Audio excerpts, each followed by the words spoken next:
Welcome to I'm Telling You. Congratulations, you decided to make a difference by standing up and being counted. So what tools do we have available to make the changes we want to make? We have three. The first one is we have the power to vote. I myself have voted in every major election since I turned 18. I believe strongly in it. The problem is voting as it is right now is limited. With Citizens United, gerrymandering, and the lack of term limits for politicians, change is very difficult to make because the people there are pretty much bought and paid for. The second way we have is money, how we spend our dollars. The one thing corporations understand more than any other thing is profit. If you impact their profit, they will move. They will change your decision process. The third way is what I call visibility. The Million Man March. If you're visibly willing to make yourself seen by your government in the pursuit of a goal, they have to pay attention at some point. Just peacefully being there and being visible is very important. Once you control the vote and show corporations you're willing to curtail some of your spending or at least control it with an aim in mind, and you're demonstrating your willingness to give up of your time, you have stood up and you've seized the power. But before we talk about what we're going to do with that power, because I think there's a pretty clear understandings of what I think needs to be done. I can't wait to hear what your thoughts are. I had someone ask me whether or not I was Bernie Sanders. I can only answer that by a resounding no. I'm what you might call an economic populist. I believe that the system needs to work for everyone. The entire we needs to be taken care of in that equation. It can't be just the owners or just the workers. There has to be a balance. And right now there's no balance. I'm going to prove that to you. What is the worst thing you can call a person in 2019? I know you got some ideas running around your head. But from my way of looking at it, the worst thing you can call an American in 2019 is poor. It doesn't matter what your color is, what your ethnicity is, what your sexual orientation is, what your political point of view is, where you live in the country. When you put the moniker poor on it, you're as marginalized as any person that could possibly be. Your ideas don't matter, your life doesn't matter, and you're pretty much outside of any form of discussion in our communities. And here's the problem. Whether or not you're on the liberal side, which basically says that the government is going to take care of you and own you, or on the conservative side, which is saying corporations and the rich own you, I find myself in the middle. I don't really want to be owned by either one of them.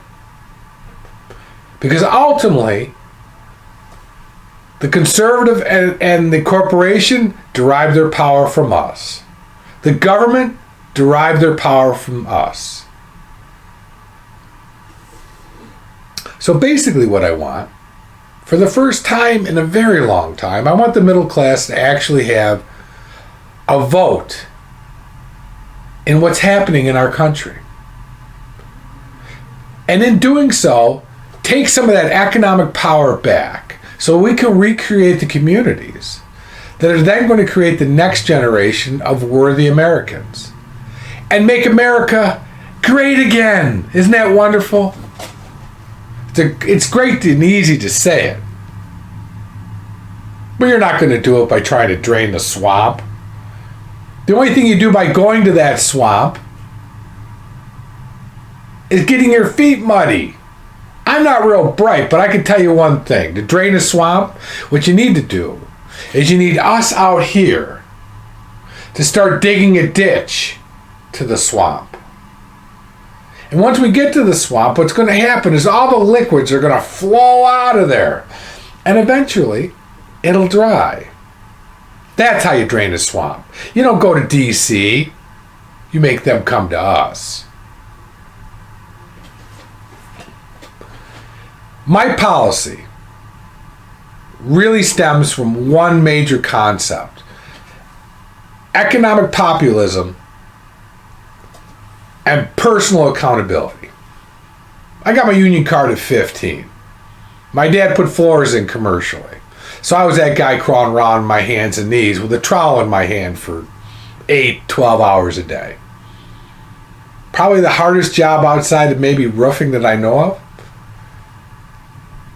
So when it comes to the idea that I'm going to take my hard-earned dollars and put it to public assistance, nah, not my idea. I'm not against giving a hand up, but I'm against giving a hand out. Creating a system where generational use of that system, I'm not a real proponent. And I have to tell you, if I'm giving you a hand up, you're going to work for that hand up. I don't know what you're going to do. Pick up trash, clean schools, mow lawns. The last thing you're going to do is sit at home. Personal accountability. You want a hand up? I'm all for it. Hand out, not for it. And any more than I'm a hand out person for the poorest of us, I'm not a handout person for the richest of us. We bailed out corporate America that basically rode our entire economy into the toilet. Greed, stupidity, ignorance. And we went like this, the American people. We handed, here's $7 trillion. Let's bail you out. General Motors, I know you had problems funding your pension because instead of funding your pension, you funded executive pay. But hey, let's not have that conversation now. We can do that later. But what it comes down to is the conservatives on one side want to give a handout to the rich, and the liberals on the other side want to give a handout to the poor. And guess who's stuck in the middle? Us. Getting squeezed. Getting smaller. Getting disenfranchised. To the point where he actually voted for somebody that wouldn't know the first floor of a place unless he was getting into his limousine or his own personal Lear jet. We voted for that because he's going to make America great. I don't want to make America great. What I want to make is America sustainable. Economically sustainable. And the strength of America didn't come from our rich or our poor. It came from our middle class that comes up with the ideas, that runs the shovel, that fights the wars. That is where our strength came from. So what we really need to do is focus on economic viability and reshape the dialogue that's going on in our country.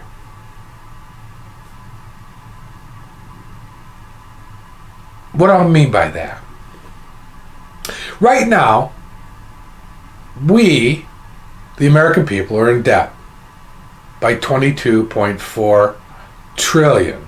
Our total GDP this year will be somewhere around 20.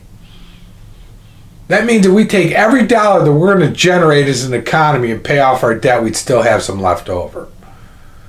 I don't like it. You know what I don't like about it?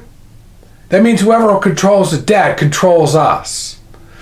It's a little bit like the bank who controls your mortgage. You don't decide that you don't want to pay.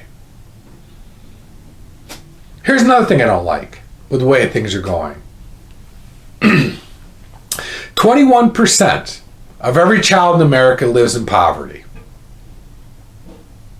Let that rattle around for a minute. What do you think the outcome of poverty is on our children? Yeah, that's right. If you start doing the math and you work yourself all the way to the end of the equation, We're going to incarcerate these people. So we have a choice. We can get them out of poverty, or we can support them somehow and get them to that next level, or we can household them in our prisons, which we're doing right now. We have more people in prison than all the other countries combined that are of our nature. That's crazy. Here's another really startling statistic. 33% of Americans don't have $5,000 in the bank. Their heating system goes, or their car falls apart.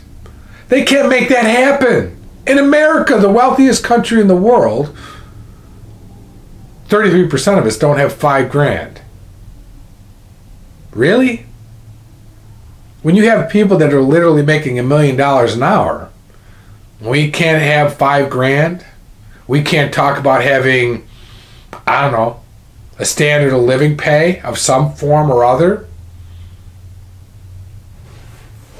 Here's another really startling statistic. 80% of Americans have less than $150,000 in assets. I'm not talking about their house. I'm talking money in the bank. Now, for some of you who are thinking, well, that's a real lot of money. And some it is. But when you start talking about 80% of our population don't have that in an account, that means retirement is just a thing of the past. And you want to know why? Because we lost economic viability. It started when I graduated in 1985. There was a guy in the presidency at that point, Ronald Reagan. And we were fighting the Russians, who somehow went from being our enemies to our friends. I'm not sure exactly how that happened. But that policy led to 263 million people having less than 150 grand. And it was an idea called trickle-down economics theory. It was great in concept. It also was went in combination with this theory that if you found the optimal tax rate, you got the optimal revenue. Great sales technique, by the way. But trickle-down economic theory, what it ended up being was eyedropper economics, because rich people do one thing. They make a hell of a lot of money, and they know how to keep it. And then they take that money and they do what any good person would do. They make more money. And then they buy people to make sure that they can continue to make more money. And they keep squeezing. And they keep squeezing. And they keep squeezing until 1% of our population controls 90% of the assets in our country. We say it. We say it. And it doesn't really ring true, does it? And here's the thing. Without a strong middle class, raising children that are going to keep our country strong, the next generation doesn't have a chance. So either we start now, or we continue down this road. We keep squeezing that lemon. And instead of peaceful transition, it wouldn't be unconscionable to believe that we could go to revolt. I don't want that. So somewhere along the line, there's a dialogue, there's a process, there's a commitment by you and I to make the change that can make America great again. To make the America that I would love to see for my daughter and yours. God bless America.